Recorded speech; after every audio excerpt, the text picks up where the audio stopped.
Saya itu di Jogja itu lama sekali dan tetap sebagai rujukan. Karena saya spesialis sering ngendikan fikih. Saya dulu musyawarah ya seperti urutan di Pelosok, mulai takrib, mu'in, tapi di sana langsung mahalli. Karena Fathul Wahab gak diajarkan di sawir, di musyawarah. Tapi saya pernah ngaji Mbah Mun Fathul Wahab. Dan beliau sering berpesan, nak kanggo masyarakat ojo wahab repot, nganggo mahalli saja. Mahalli itu kan Rohibin itu yang mensarai minhajud thalibin. Ini bukti bahwa saya ini alim betul, bukan guyon dari tidak alim gitu. Jadi ini bedanya saya dengan moderator. Nanti kalau nggak percaya diuji di sini di depan.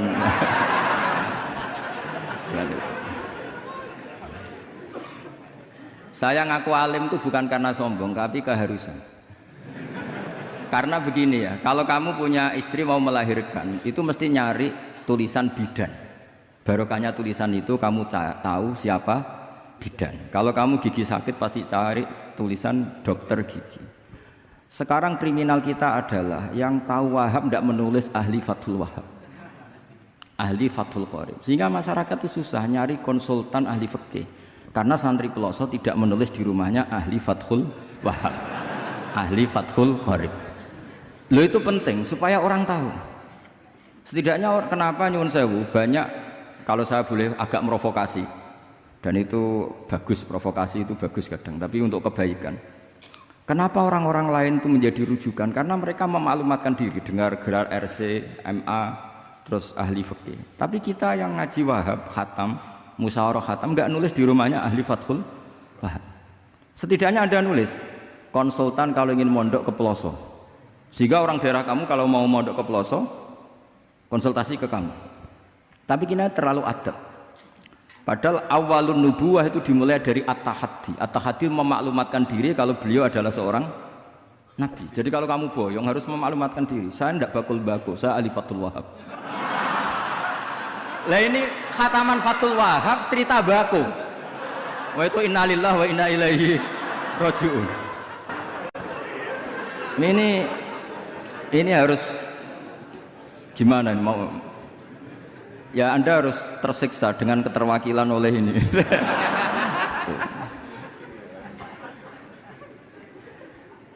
Saya ini baca kitab banyak sekali, termasuk kitab Ithaf. Ketika beliau mensarai Ihya, itu cerita kitab yang saya baca fil fikhi itu dihitung mulai mazhab Syafi'i sampai Hanafi semuanya.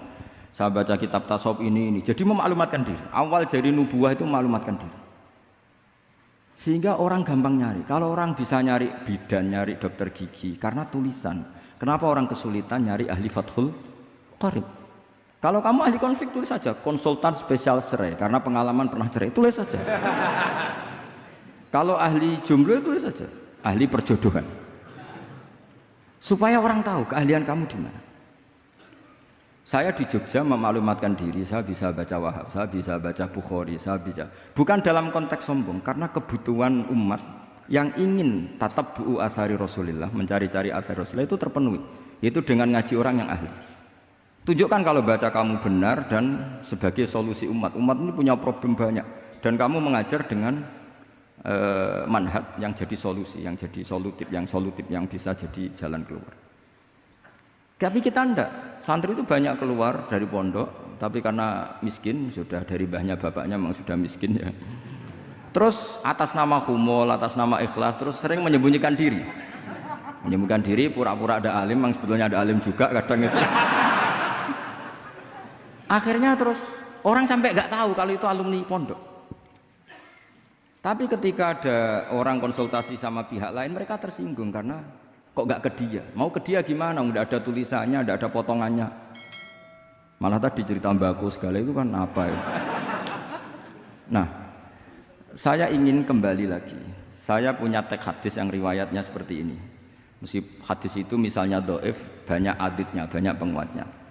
Idza zuharatil bid'ah wal fitan. Sebagian ada tambahan wasubba ashabi. Fal yudhiril alim ilmahu. Orang alim harus menampakkan kealimannya. Wa illa fa'alaihi la'natullahi wal malaikati wan nasi ajmain. Justru kalau tidak memperlihatkan kealimannya dia kena laknat. Artinya yang sopan-sopan tidak memperlihatkan kefathul wahabannya, maka malah melihatkan kembakoannya. Itu jatahnya fa alaihi laknatullahi wal malaikati wan nasi ajmain. Ya setuju ya? Itu. Pasti kenalan. Coba betapa tersiksanya Syekh Zakaria Al-An tadi itu mulai ngomong tuh nggak pernah menyebut Syekh Zakaria Al-Ansori. Kayak apa tersiksa? Kitabku dikaji nyebut jenengku ya gelem gitu. Padahal Syekh Zakaria Al-Ansori syarat menjadi orang alim seperti dari sekian tarjamah, istilahnya dalam bahasa Arab terbaru itu tarjamatu Syekhul Islam Syekh Zakaria Al-Ansori. Itu saya pilih yang dari kitab Manhajus Sawi karannya Habib Zain bin Smith. Itu dari sekian manaqib yang saya baca di Sulaiman Al-Jamal di mana-mana paling menarik itu. Syaratnya jadi orang alim itu dua, punya guru alim, punya murid alim. Karena Anda akan tersiksa. Sangat-sangat tersiksa. Ngaji sama gurunya takut disuruh baca, gurunya alim, mau ngorek ya meriang muridnya alim. Itu yang dialami Syekh Zakaria Al-Ansori. Sehingga beliau ngendikan duqiqtu baina hajaro ini. Saya ini ditempa dua batu, cara Jawa digebek dua batu. Mau ngaji ya takut karena gurunya alim alamah yaitu pengarang Fathul Bari Ibnu Hajar Al-Asqalani. Mau mulang ya meriang mergo di murid alim alamah jenis Ibnu Hajar Al-Haytham. Dadi aku sampai ngaji ya persiapan sampai mulang ya persiapan. Kayak apa susahnya jadi Syekh Zakaria Al-Ansori, mau ngaji setoran ya persiapan, mau ngajar persiapan. Makanya kata Mbah Mun, syarat utama ulama itu harus punya murid alim. Saya pernah didhawuhi Mbah Mun, aku muga gak di anak Gus Najih itu Gus Najih. Saya juga izin jadi kiai. Karena syaratnya jadi kiai itu anak alim di murid alim. Izin enggak jadi kiai ra sukses juga tak beliau. Makanya saya ketika kecelok alim itu senangnya bukan main beliau. Karena terpenuhi status tadi. Nah ini kalau khataman Fathul Wahab terus bakas-baku ini. Ini roh Kiai Jazuli tersiksa ini gimana? Ini gimana ini sini? Kalau ukurannya kan gampang, moderator kan dipilih yang paling baik, setidaknya ngomongnya lah. Kalau tidak ilmunya ya ngomongnya. Terus Anda terwakili oleh orang yang enggak jelas. Enggak, saya gojlok ini enggak dosa, karena kalau betul saya ini dosa karena ngerasani orang, berarti jadi kafarah dosanya dia. Soal saya kan amalnya sudah banyak, aman lah. Aman, jadi nanti. Jadi kalau jatah hasanah saya harus diminta dia, tak kasih aja. Gampang. Masih surplus banyak. Ya masih surplus, masih banyak. Kan orang itu kalau baca Quran satu huruf itu dapat 10 kebaikan. Saya ini hafal Quran, sudah gak terhitung itu sudah. Itu untuk kamu tak saati satu huruf cukup nanti kalau nanti nuntut di akhirat itu tak kasih satu huruf itu cukup. Jadi, ya nggak apa-apa, nanti silahkan nuntut nanti di apa akhirat. Tapi kamu lebih saya tuntut. Kamu itu siapa kok nyuruh saya di sini itu? Dosanya lebih besar lagi itu. Saya teruskan ya, saya cerita yang serius. Syarat jadi orang alim itu punya guru alim, punya murid alim. Karena sebagian dari ilmu itu bukan ditempa guru tapi ditempa murid. Imam Fathul Bari, Shahibu Fathul Bari yaitu Syekh Ibnu Hajar Al-Asqalani. Itu beliau sangat mencintai Nabi Musa justru karena dengan tanda kutip protesnya. Jadi ketika Nabi Musa diajari Nabi Khidir dari awal sudah ngendikan innaka inni ala ilmin, atau innaka dulu ya gak apa-apa, dibalik-balik gak apa-apa karena semua kitab kadang riwayat bil makna. Innaka ala ilmin allamaka wah ma'lam a'lamhu wa inni ala ilmin allamanillah ma'lam ta'lamhu. Kira-kira terjemahan bebasnya, kamu punya ilmu yang diajari Allah saya tidak tahu, saya punya ilmu yang diajari Allah kamu tidak tahu, maka innaka lan tastati'a ma'iyya sabra, kamu tidak mungkin bisa menyabari saya, bisa memaklumi saya. Tapi kata Nabi Musa, tidak, saya harus belajar sama Anda. Oke, silahkan belajar, tapi jangan tanya. Pertanyaannya itu jangan tanya. Fala tas'alni, kamu nggak boleh tanya. Kalau kamu ingin jadi murid yang baik, nanti jangan tanya. Itu dosa. Dengarkan aja. Ya dengarkan saja. Nah, tapi Nabi Musa tetap tanya. Ketika ada kejanggalan secara syariah, Nabi Musa tetap tanya. Dan itu oleh kitab-kitab tasawuf dianggap dengan tanda kutip kesalahannya Nabi Musa. Meskipun mimbabi hasanatil abrar sayyiatul muqarrabin. Tapi di kitab fikih itu dipuji sundul langit protesnya Nabi Musa. Jadi di kitab tasawuf disalahkan karena kitab tasawuf pemuja tadi ketertaataan pada guru. Kitab fikih enggak. Ini bukti adallud dalil bahwa Musa itu orang pilihannya Allah. Dia tidak sabar, beliau tidak sabar kalau melihat kemungkaran. Jadi gugatannya Nabi Musa dianggap apa? Sur'atu ghiratihi fillah atau sur'atu ghairatihi fillah. Ada yang baca ghairah, ada yang baca wirah. Ini karena ngadepi santri Fathul Wahab. Saya terpaksa baca 2 kali. Siji ben ketok alime, nomor loro nak kowe ra iso tak warai, nak maca. Karena dalam kiro asap ya mesti gitu, kalau nggak doikin ya dikin. Karena yang satu cara berpikir masdar itu aslul mustaqot, maka nggak perlu kena harokat munasabah. Jadi saro yasiru sairon, tidak perlu siron. Faza yafuzu fauzan, tidak perlu fuzan karena masdar aslul mustaqot. Jadi tidak perlu kompromi dengan harokatul munasabah. Tapi orang Arab tetap bilang dikul maisha. Apa? Tetap bilang dikul maisha. Tapi kiroah kita fala takufi doikin, bukan pakai apa? Dikin. Ya, makanya kemungkinannya 2. Saya baca 2 kali ben ketok alime. Karena saya ini menghormati sampean. Mosok ngundang wong ra alim kan sini-sini wong.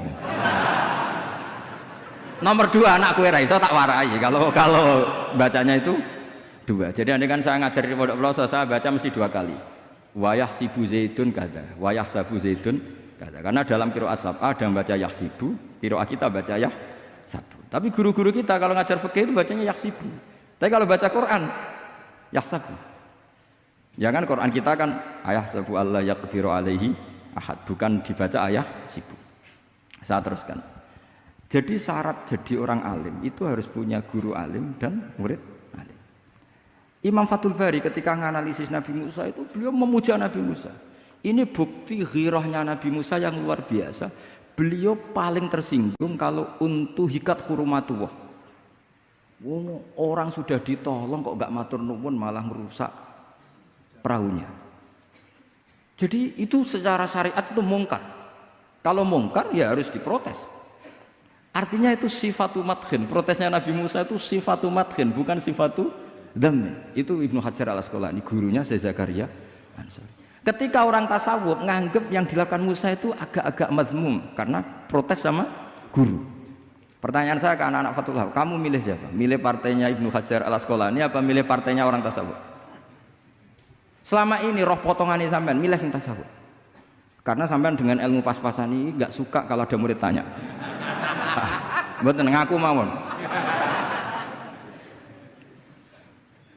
Tapi karena tadi logika syariatnya kata Ibnu Hajar al-Asqalani, Musa itu kalimullah termasuk ulul azmi, sementara Khidir hanya seorang nabi. Apa yang dilakukan Musa tentu lebih keren karena beliau seorang nabi dan rasul.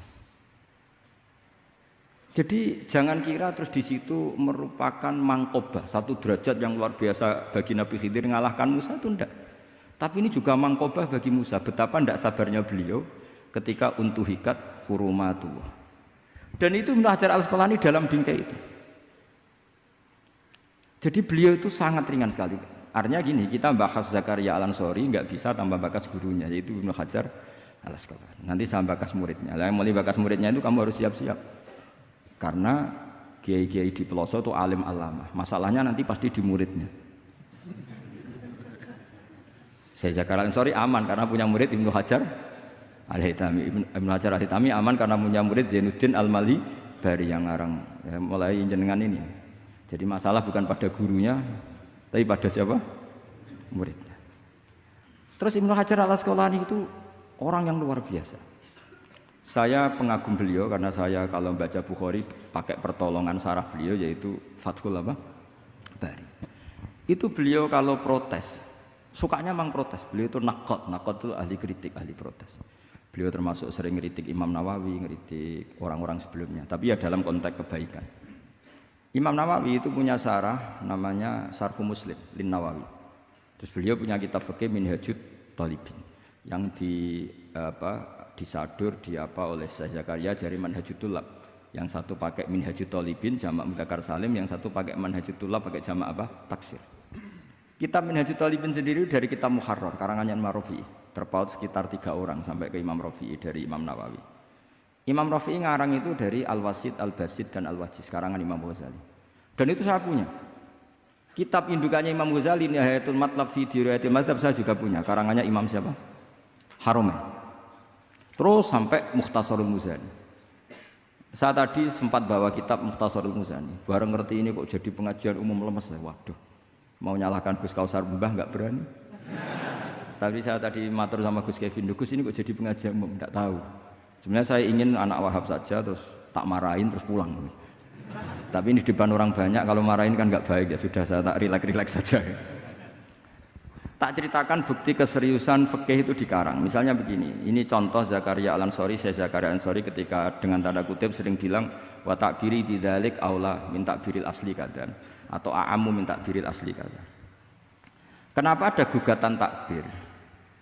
Karena takbir itu apapun hebatnya, karena dikarang seorang manusia itu ada falta. Ada keterselipan di situ, meskipun satu kedipan mata yang beliau salah, miss ya Rasulullah. Misalnya begini, definisi sholat ya, kita akan sering dengar sholat itu apa? Umumnya orang kan aqwalun wa af'alun, muftatahatun bitakbir, muftatamatun bitaslim. Pertanyaannya, definisi itu tidak jamek manek, karena hunaka sholatun la qawla fiha wa la fi'la, yaitu sholatu man ajros sholata biqalbi.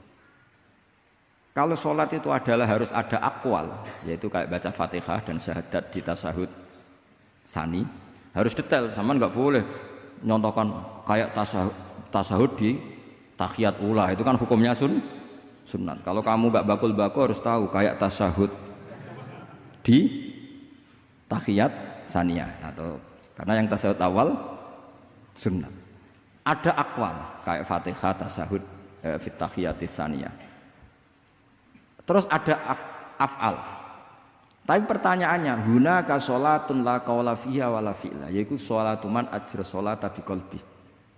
Maka perlu ditambah walau hukman, meskipun akwal dan af'al itu hanya secara hukum. Karena kalau hanya itu tidak jamek manek kalau dalam bahasa mantek, atau tidak mutorid akis, tidak memasukkan semua fardun min afrodil mu'arraf. Jadi kula ngetok nang alim demi ngergani sampean supaya ketok nak sumber utang ora salah. Mau salahnya ngatur kiai itu ya agak salah, itu agak salah betul. Saya itu juga agak gimana. Besok itu saya diminta Gus Reza ngisi sama Gus Reza. Gus Reza itu cucunya Mbah Karim. Mbah Mun dulu ngaji Mbah Karim. Jadi orang kok kayaknya manfaatkan saya sak karepe dhewe gitu karena saya ini mangkalah tua terus. Padahal saya kalau mau angkuh ya, kalau saya boleh sombong. Itu buyut saya ketujuh itu namanya Mbah Soleh bin Asnawi Sepuh, itu gurunya Mbah Soleh Darat. Padahal Mbah Soleh Darat gurunya Mbah Hasim, tapi angkuh kan haram, jadi ya sudahlah pakai tawaduk saja. Sebenarnya kalau saya boleh angkuh, kalau sampean malah lebih bisa angkuh lagi, ketemu di Nabi Adam. Lebih. Putu Nabi. Saya ulang lagi ya. Kalau kamu mengkaji Wahab secara serius, itu kajilah seperti saya ini. Bahwa hukum itu harus dibenturkan dengan fardul masalah, dengan pengandian masalah. Misalnya begini, kalau ada hewan ketabrak truk jago, tentu kita diskusi hanya ayam jago, karena kalau ayam kecil kan gak eman, kelepek-kelepek meh mati. Cara pikirannya sampean ini yang anak-anak Fathul Wahab itu boleh disembelih apa enggak? Tanpa disembelih pun pasti 1 menit lagi mati, atau setengah menit lagi mati. Karena dia kejat-kejat hanya prosedur kematian, memang syaratnya harus kejat-kejat. Tapi kan dia sudah tidak punya hayatun mustaqirrah.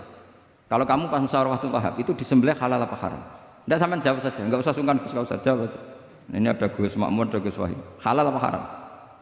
Cara pikirannya Syekh Zakaria Al-Ansori, bajuri itu haram karena dia tidak punya hayatun mustaqirrah. Oke, haram. Karena yang dikatakan penyembelian adalah menghilangkan nyawa karena penyembelian, sementara ini tanpa disembelih sudah mati. Tapi pertanyaannya gini, tapi nanti kalau disisir dari bab tabdzir, masa kewan jago larang mubadzir? Maka menurut mazhab Imam Malik, pokoknya keceluk di nyawa. Angger keceluk di nyawa disembelih ya halal karena jenenge nyembelih hewan yang masih hidup. Senajan tau wis kejet. Kamu milih mazhab Maliki apa Syafi'i? Ini ayam jago loh, bukan ayam kecil. Karena kalau yang kecil kan ikhlas. Itu kan seperti kepiting, banyak kiai ngaramkan kepiting. Yang keberatan banyak karena kepiting besar. Tapi ketika yuyu diharamkan nggak apa-apa, kecil saja. Padahal ilatul hukmi sama. Kira-kira kepiting sama yuyu, tahu sama yuyu? Itu kehidupannya sama enggak? Gaya hidupnya sama apa enggak? Sama. Tapi ketika kepiting itu ada perdebatan. Yang setuju halal banyak karena iman rasanya. Tapi ketika yuyu dikatakan haram, ada nggak yang protes? Tidak ada. Ikhlas semua kayak gitu. Ini ahli fikih apa ahli nafsu gitu.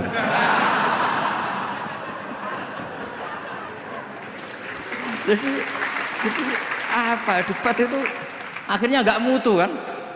Coba kehidupannya kepiting sama yuyu itu sama apa enggak?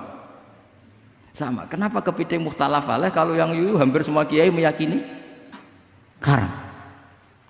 Kenapa? Sama. Saya itu pernah betul ngalamin, saya mau pas jalan-jalan sama putri saya ada ayam jago ditabrak truk gitu. Sudah kejet-kejet, tanya orangnya, Gus ini halal enggak? Saya bilang untuk kamu halal. Lama-lama orangnya penasaran, kok untuk kamu, untuk hukum kok ada untuk kamu untuk... Akhirnya tanya, gak Gus sak mestine iku piye? Kon tak haramno ya ora siap, wong kon iman nggih Gus bener. Ya misale cara jenengan. Aku kiai kurang pegawean tapi ya mangan pitik kejet-kejet aku.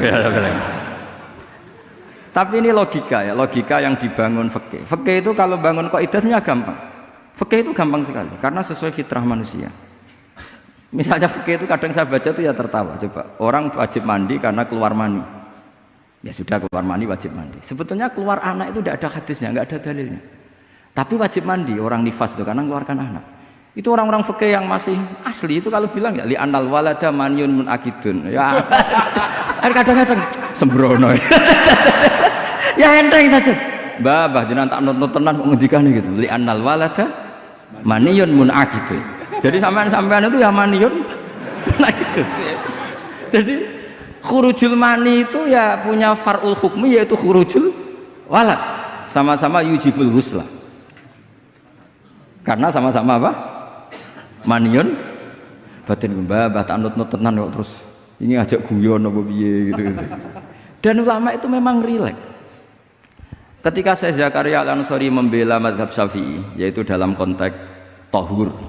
Kita tahu kan kalau ghafir itu mengampuni, kalau sering mengampuni disebut ghafur. Syakir orang yang terima kasih, kalau sering syukur disebut syakur. Sehingga rata-rata sifatnya Allah itu ikut sifat mubalaghah, wahhab, faul ya. Ya kan itu aturannya gitu kan, fa'alun aw mif'alun aw fa'ulu fi kasratin an fa'ilin badil. Nah, logikanya kalau wa anzalna minas sama ima'an tahura, artinya kalau nak maknani gini, wa anzalna lan nurono ingsun Allah minas sama isane langit, nurono ma'an ing banyu tahuron kang iso nyucikno bolak-balik. Karena faul adalah untuk lil kasroh atau lil mubah, harusnya nggak ada mustakmal. Maka saya sering kadang balelo nggak ada mustakmalan karena wazannya faulan tohuron. Tapi Imam Zakaria Al-Ansari, Zakaria Al-Ansari bela-bela madzhab Syafi'i, kata beliau ya'ti faul bima'nal alat kayak sahur lima yutas saharubi. Tapi ya agak-agak takalluf, agak-agak apa? Termasuk takallufnya lagi Zakaria Al-Ansari, atau faul bima'na takrir atau mubalaghah fi udwin wahid. Di sini biasanya baca udwin apa udwin, tidak tahu saya, pokoknya bacanya 2 kali gak apa-apa. Umumnya apa? Udwin ya? Ya sudahlah, ikut partai sampean saja. Saya ini agak grogi, saya pakai madzhab peloso harus ikut guru apa madzhab sarang yang nggak harus ikut tapi akhirnya salah, tidak tahu saya, karena kata Mbah Mun gitu kalau membela diri, nak ngaji ning peloso Lirboyo murid kudu maknani ya apik ben murid roh makna, tapi nak sarang gak oleh dimaknani. Ke sarang ketika dinyek al ilmu sayyidun wal kitabatu qaiduhu qayyid apa suyudaka fil hibalil wasiqah. Kata beliau, iya tapi nak naline kakean ya mati padha wae. Itu karena itu tadi itu guyonan ya, guyonan manhaj. Ini sudah saya sampai ini koalisi yang baik. Karena saya punya madzhab sarang, saya punya madzhab peloso. Harus sama-sama konsisten dengan madzhab masing. Nanti di mahsyar nanti kita ketemu. Siapa yang ahli Fathul Wahab, siapa yang ahli Bako.